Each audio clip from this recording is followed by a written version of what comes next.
오늘은 여러분들과 함께 하나님의 속성 가운데에 은혜라고 하는 것이 있습니다. 은혜성입니다. 이 은혜성이 없으면 구원을 위한 임마누엘 계획 가운데에 이 하나님의 은혜가 없으면 그 누구도 영광의 하나님에게 이르를 수 없습니다. 자, 그런 의미에서 저는 오늘 이 하나님의 속성 가운데 은혜라고 하는 이 하나님의 은혜에 대해서 함께 말씀을 나누도록 하겠습니다. 제가 오늘 나와 있는 곳은 이 밑으로 지금 이 한탄강에 물이 흐르고 있는데요. 사실은 그것을 여러분들한테 보여드리려고 했던 건데 역광 때문에 화면이 사진이 찍혀지질 않고요. 시커멓게 나와서 지금 그 반대 방향으로 돌렸더니 지금 넓은 저 뒤에 보이는 저런 논이 지금 펼쳐져 있습니다. 자, 저는 오늘 여기에서 여러분들과 함께 말씀을 나누려고 하는 것은 이 하나님의 은혜라고 하는 속성입니다. 그것을 이해하기 위해서는 베드로전서 5장 10절 말씀을 보아야 될 것입니다. 그 베드로전서 5장 10절 말씀에 보면 모든 은혜의 하나님 곧 그리스도 안에서 너희를 부르사 자기의 영원한 영광에 들어가게 하시니라, 이렇게 말씀합니다. 여기에 모든 은혜의 하나님. 자, 모든이라고 이야기할 때 그 모든 속에는 하나님의 각양 좋은 은사와 좋은 선물이 포함된 모든입니다. 다시 말씀드리면 영적인 것과 육적인 영육 간의 모든 좋은 은사와 선물, 그것을 은혜라, 모든 은혜라, 이렇게 표현할 수 있을 것입니다. 물론 그 모든은 또 다른 의미로도 물론 해석을 펼칠 수도 있을 것입니다. 그러나 쉽게 우리의 이해를 돕기 위해서 영육 간의 모든 은혜라, 영적으로 필요한 은혜, 또 육적으로 이 세상을 살아가는 데 필요한 은혜, 이런 모든 것을 포함된 은혜라, 이렇게 말씀드릴 수 있을 것입니다. 자, 이 하나님은 모든 은혜의 하나님입니다. 그래서 모든이라고 이야기할 때에는 그 모든 은혜, 그럴 때는 하나님께서 주시는, 하나님께로부터 내려오는 각양 좋은 은사와 모든 좋은 선물, 그러면 각양 온전한 은사와 모든 좋은 선물, 이렇게 이야기하면 결국은 하나님이 준비하신 모든 것이 되어집니다. 아픈 사람들을 위해서 하나님은 치료라고 하는 은혜도 준비하셨겠고요. 또 문제를 풀지 못해서 답답해하는 사람들에게는 그런 문제를 해결되게 하는 은혜도 말씀하실 수 있겠습니다. 그러나 저는 그 모든 것 가운데에 가장 근본적인 은혜를 오늘은 말씀드리려고 합니다. 자, 그 중에 하나가 구원을 주시는 은혜입니다. 하나님이 베푸시는 은혜 가운데에 하나님의 속성의 은혜성 가운데 가장 중요한 것입니다. 이 가장 중요한 은혜가 무엇이냐? 구원을 주시는 은혜입니다. 다시 말씀드리면 구원의 은혜입니다. 디도서 2장 11절로 14절 말씀에 보면 모든 사람에게 구원을 주시는 하나님의 은혜가 나타나 우리를 양육하시되, 그럽니다. 모든 사람에게 구원을 주시는 하나님의 은혜. 자, 이 모든 사람과 모든 은혜 연관성이 있겠습니다. 자, 모든 사람에게 라고 이야기할 때 그 모든 사람들에게 하나님께서 베푸실 그 모든 은혜는 얼마든지 충만하다, 얼마든지 풍성하다 하는 것입니다. 그런데 그 하나님의 모든 은혜 가운데는 구원을 주시는 은혜가 가장 중요하다 하는 것입니다. 자, 그러면 모든 사람에게 구원을 주시는 그 은혜, 그걸 다른 말로 구원이 이루어지기 위해서 필요한 은혜가 뒷받침돼야 됩니다. 그 은혜에 대해서도 성경은 이렇게 말씀합니다. 로마서 3장 23절 이하인데요. 모든 사람이 죄를 범하였음에 하나님의 영광에 이르지 못하더니 그리스도 예수 안에 있는 속량으로 말미암아 하나님의 은혜로 값없이 의롭다 하심을 얻은 자 되었느니라 그럽니다. 자, 여기에 구원을 주시는 하나님의 은혜가 되려고 하면 반드시 그 구원이 이루어지려고 하면 어떻게 됩니까? 죄인들이 속량함을 받아야 됩니다. 범죄함으로 모든 사람들이 하나님의 영광에 이르를 수 없게 됐습니다. 영광의 하나님 앞에 도달할 수 없는 그런 처지와 입장과 상황이 되어버린 것입니다. 이런 사람들을 어떻게 해야 구원에 이르게 할 수 있는가? 어떻게 해야 영광의 하나님에게 이르게 할 수 있는가? 그건 뭐 두말할 나위 없이 죄 문제가 해결되어야 되는 것입니다. 모든 사람이 아담과 하와가 범죄한 이후 모든 사람들은 죄인이 됐습니다. 죄가 이름에 그들은 죄값으로 사망을 당하게 되어진 것입니다. 그 사망은 결국 심판에 이르는 사망입니다. 그 심판은 지옥 가는 심판인 것입니다. 이런 상황 속에서 구원이 이루어지려고 하면 어떻게 돼야 됩니까? 그건 두말할 나위 없이 속량함을 받아야 됩니다. 속량은 다른 말로 죄사함이라 이렇게 표현했습니다. 속량 곧 죄사함을 받았으니 그럽니다. 다시 말씀드리면 죄를 지은 죄인이 의인이 되려고 하면 속량함을 받아야 됩니다. 죄사함을 받아야 됩니다. 그렇게 해서 어떻게 되어집니까? 하나님의 은혜로 값없이 의롭다 하심을 얻은 자 되었느니라 그럽니다. 자, 하나님의 은혜로 값없이 의롭다 하심을 얻을 수 있게 하는 속량의 은혜. 자, 하나님의 은혜는 그냥 주먹구구식으로 두루뭉실하게 하는 것이 아니고 두루뭉실한 그런 방법을 취하시지 않습니다. 완벽한 방법을 취하시는 것입니다. 그래서 이렇게 속량의 은혜를 이야기할 때 골로새서에서 우리에게 보여준 말씀과 에베소서에서 보여준 그 말씀을 보아도 하나님께서 그 우리를 불리하게 하는 법조문으로 된 증서를 어떻게 하시느냐? 지우시고 그러신 것입니다. 우리를 법조문으로 율법에 우리를 불리하게 만드는 이러한 증서가 있습니다. 이것을 지우고 폐하십니다. 그래서 우리 죄를 사하십니다. 그래서 우리로 하여금 죄사함을 받게 만드시고 우리로 하여금 의롭다 하심을 얻게 만드시는 것입니다. 그것을 무엇이라 하느냐? 속량의 은혜라 이렇게 말씀드릴 수 있는 것입니다. 자, 이렇게 하나님의 은혜로 값없이 의롭다 하심을 얻은 자 되었느니라. 자, 어떻게 의롭다 하심을 우리가 얻습니까? 하나님은 이 일을 위해서 하나님이 준비한 것이 있습니다.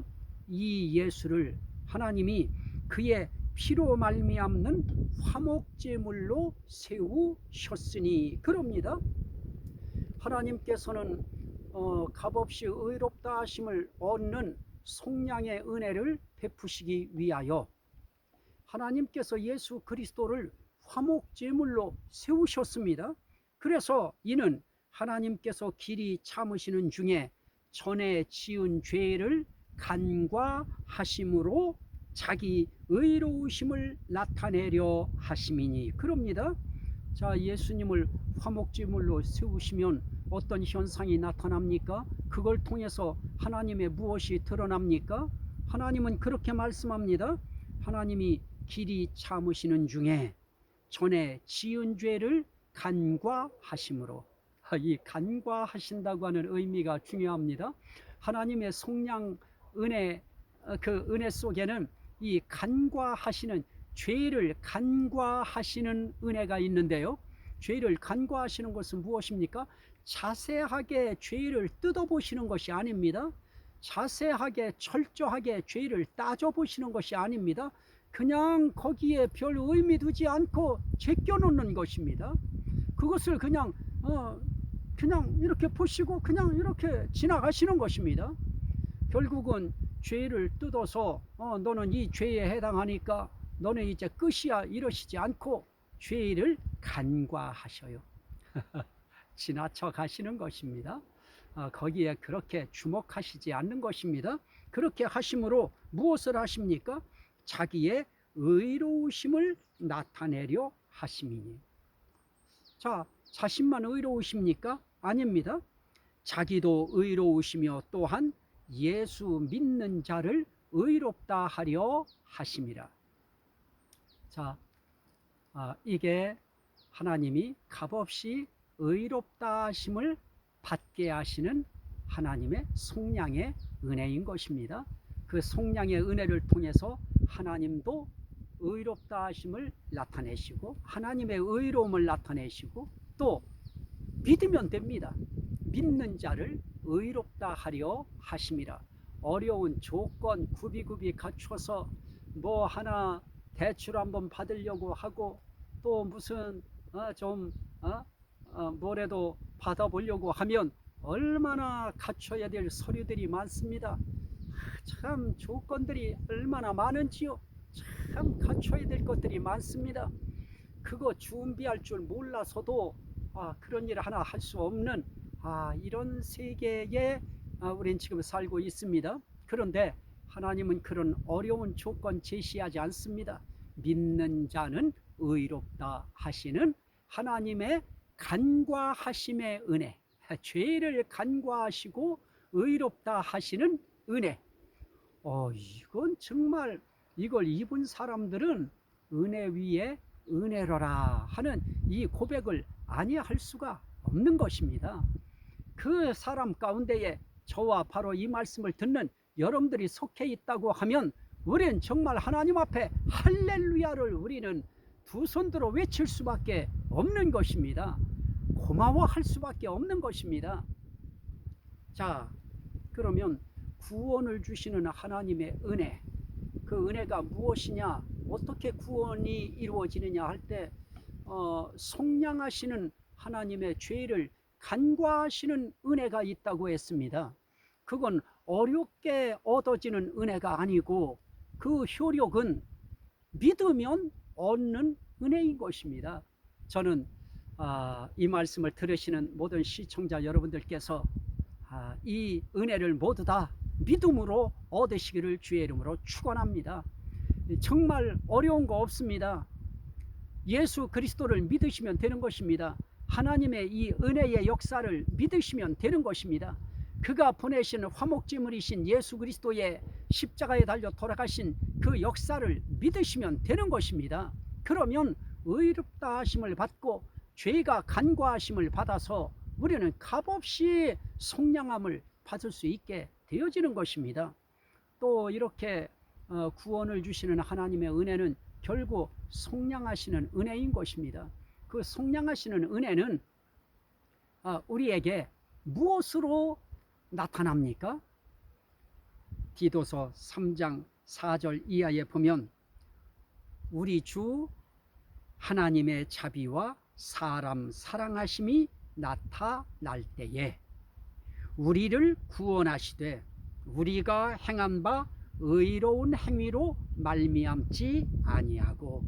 자, 우리를 구원하실 때 우리가 행하는 의로운 행위로 하지 않는다는 겁니다. 구원은 우리의 의로운 행위로 말미암지 아니하고 오직 그의 긍휼하심을 따라 중생의 씻음과 성령의 새롭게 하심으로 하셨나니. 자, 결국 하나님의 은혜인 것입니다. 자, 하나님의 은혜는 어떻게 나타납니까? 자비와 사람 사랑하심이 나타날 때 또 뭐로 나타나십니까? 긍휼하심을 따라 그럽니다. 자, 여기에 세 가지 단어가 나타났습니다. 하나님의 자비, 하나님의 사랑, 하나님의 긍휼. 자, 하나님이 우리를 구원하실 때 이런 하나님의 자비가 나타나야 됩니다. 하나님의 사랑이 나타나야 됩니다.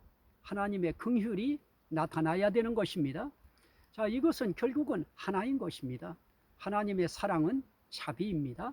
하나님의 사랑은 긍휼입니다. 긍휼은 곧 사랑이고 하나님의 자비입니다. 자비도 마찬가지입니다. 자비는 하나님의 사랑이고 하나님의 긍휼인 것입니다. 이 자비와 사랑과 긍휼이라고 하는 것은 함께 이것은 서로 교환하면서 호환성 있는 언어입니다. 그래서 하나님의 사랑을 표현할 때 하나님은 자비하신 분이시다 이렇게 표현해도 됩니다. 또 하나님은 긍휼이 크시다 그래도 하나님의 사랑을 나타낼 수 있는 것입니다. 또 하나님은 긍휼이 크시다 그러면 우리는 하나님의 사랑을 알게 되어집니다. 하나님은 자비하신 분이시다 그러면 우리는 그 하나님은 사랑이 있으신 분이시구나 하는 것을 알 수 있습니다. 자, 이렇게 우리를 구원하실 때 하나님의 사랑과 자비와 긍휼이 나타나므로 어떻게 하십니까? 중생의 씻음의 역사를 하시고요. 거듭남의 씻음의 역사입니다. 이건 우리가 어떻게 할 길이 없어요. 이거는 중생케 하는 씻음이 하나님의 사랑과 긍휼과 자비로 이루어지는 것이고요. 또 성령의 새롭게 하심으로 하셨나니. 자, 우리를 구원하실 때 이런 두 가지로 하셨습니다. 중생의 씻음으로 구원받게 하셨고요. 성령의 새롭게 하심으로 구원받게 하셨습니다. 이런 일을 하실 때에 하나님의 자비와 사랑과 긍휼이 나타난 것입니다. 결국 그렇게 함으로써 하는 것이 무엇입니까? 우리 구주 예수 그리스도로 말미암아 우리에게 그 성령을 풍성히 부어주사 우리로 그의 은혜를 힘입어 의롭다 하심을 얻어 영생의 소망을 따라 상속자가 되게 하려 하심이라. 자, 결국 하나님의 사랑을 이야기하고 자비를 이야기하고 하나님의 긍휼을 이야기하면서 또 하나님의 성령의 그 풍성히 부어주심까지 하나님의 사랑으로 나타나는 현상인 것입니다. 그렇게 해서 결국 무엇을 말하려고 하느냐? 상속자가 되게 하려 하심이라. 자, 그러면 여기서 하나님의 은혜는 무엇입니까? 구원하시는 은혜입니다. 하나님의 은혜는 무엇입니까? 속량의 은혜인 것입니다.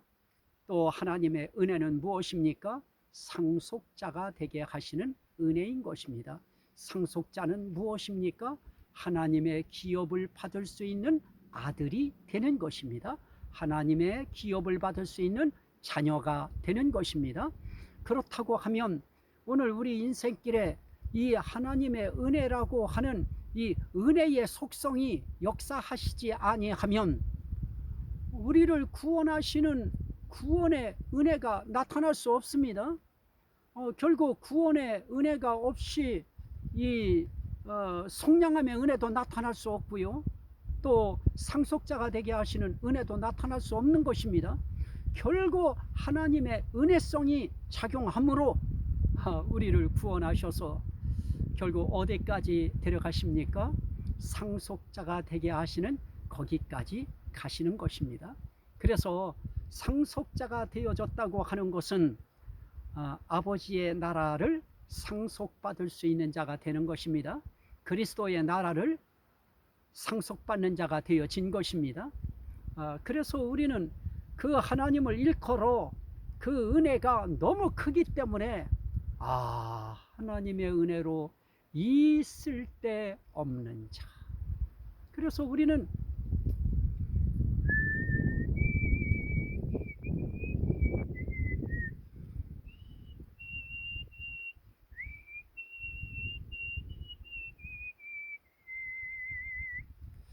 하나님의 은혜로 있을 데 없는 자 왜 구속하시는지 난 알 수 없도다. 우리는 이 하나님의 은혜를 우리는 고백하지 아니할 수가 없는 것입니다. 우리가 정말 이 하나님의 은혜를 받을 자격이 있습니까? 한 번 더 우리는 말씀을 읽으면서 내용을 한번 더듬어 보실까요?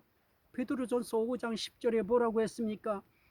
모든 은혜의 하나님 곧 그리스도 안에서 너희를 부르사 자기의 영원한 영광에 들어가게 하시니가 잠깐 고난당한 너희를 친히 온전하게 하시며 굳건하게 하시며 강하게 하시며 터를 견고하게 하시리라. 하나님은 이렇게 은혜를 베푸셔서 우리를 부르실 때에 자기의 영원한 영광에 들어가게 하실 때 그냥 영광에 들어가게 하시는 것이 아니고 이 세상에서 고난당하는 너희를 어떻게 하십니까?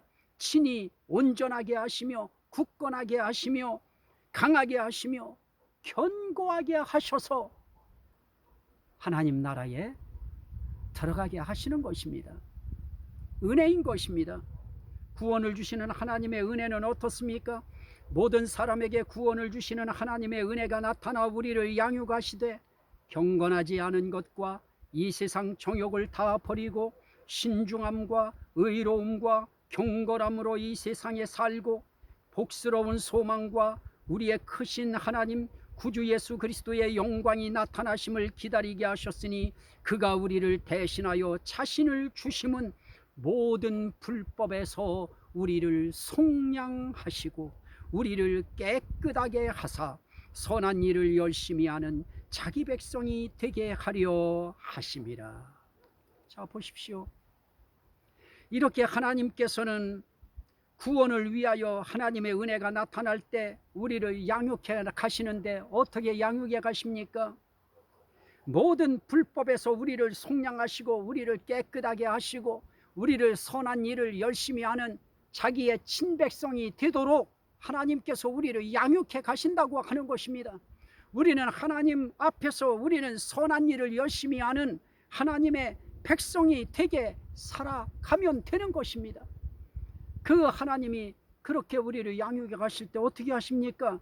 이 세상에서 경건하지 않은 거, 이 세상 정욕 그거 다 버리게 만드시고 그리고 신중하게 하시고 의롭게 하시고 경건하게 이 세상에 살게 하시다가 그분이 우리를 그 영광의 나라로 데려가시는 것입니다. 그래서 이 땅에 사는 동안에 고난당하는 사람들을 온전하게 하시고 굳건하게 하시고 강하게 하시고 견고하게 하시면서 우리로 선한 일을 열심히 하는 신백성이 되도록 만드시는 것입니다. 그렇습니다.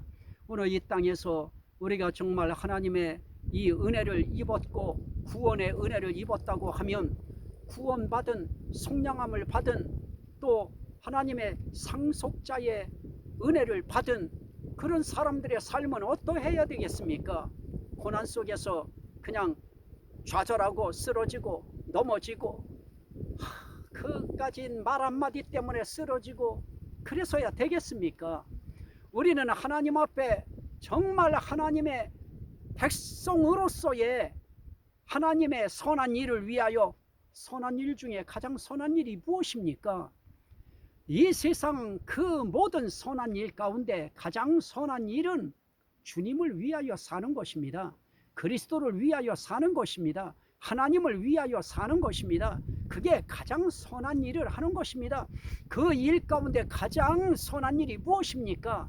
이렇게 하나님이 구원하시려고 하는 그 구원을 위한 그 하나님의 선한 일을 위하여 사는 그것이 가장 선한 일을 위하여 사는 하나님의 구원받은 백성의 삶인 것입니다. 그런 하나님의 백성들은 이 땅에 살 때 정말 순간을 신중하게 삽니다. 정말 이 땅에 살아가는 동안에도 우리는 경건하게 삽니다. 의롭게 삽니다. 복스러운 하늘의 소망을 가지고 삽니다. 또 어떻습니까? 오늘 디도서 3장에 있는 말씀에 보면 하나님께서 상속자가 되게 하실 때 로마서 4장 16절에 보면 상속자가 되는 그것이 은혜에 속하기 위하여 믿음으로 되나니 이는 그 약속을 그 모든 후손에게 굳게 하려 하심이라 그럽니다. 자, 여기서 우리가 볼 수 있는 것이 무엇입니까? 하나님은 상속자가 되는 상속의 은혜를 어떻게 하십니까?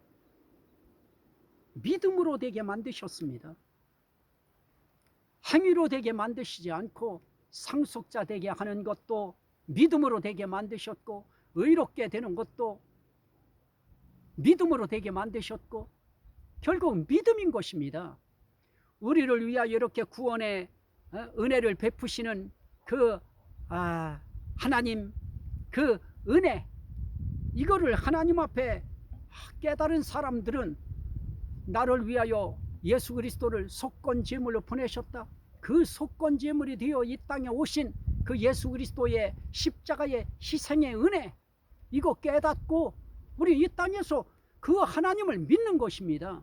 속건제물 대신 나 위하여 내 불법을 속량하시기 위하여 십자가에 달려 나의 모든 죄를 다 청산해 주신 예수 그리스도를 나의 구세주로 믿어 드리는 것입니다. 그러면 우리는 상속자가 되고 약속에 참여하는 자가 되어지는 것입니다. 자, 이것이 우리 구원을 위하여 하나님에게 있는 속성 가운데 은혜성이라고 하는 것입니다. 그래서 이 하나님의 은혜는 결코 값어치 없는 가벼운 것이 아닙니다. 우리 인생길에 반드시 필요한 일입니다. 자, 오늘 이 구원의 은혜, 속량함의 은혜, 하나님의 상속자가 되는 그 은혜를 위하여 하나님은 여러 가지 조건 제시하지 않았습니다. 우리는 한 가지 대출 하나 받으려고 해도 얼마나 많은 구비 서류가 필요합니다. 그런데 그렇게 하시지 않습니다. 하나님은 믿음 하나 요구하십니다. 이것도 힘드십니까? 믿으십시오. 그리고 이 하나님의 구원의 은혜가 여러분들 것이 되게 하십시오. 그리고 구원의 은혜를 입었다고 하면 정말 이 하나님의 구원의 은혜를 내가 입은 것처럼 그 구원의 은혜를 사람들이 받아 누릴 수 있도록 여러분들이 그 하나님을 위하여 귀한 복음을 전하는 사역을 감당해 주시기를 주의 이름으로 축원합니다. 아멘. 오늘 이 말씀을 듣는 모든 사람들에게 이 말씀이 생명이 되고 구원이 되고 은혜가 되고 복이 되고 능력이 되고 치료가 되고 회복이 되고 하나님께 영광이 되게 하옵소서. 예수 그리스도 이름으로 간절히 기도하옵나이다. 아멘. 할렐루야. 감사합니다. 다음 시간엔 또 다른 주제를 가지고 여러분들을 찾아뵙도록 하겠습니다. 감사합니다.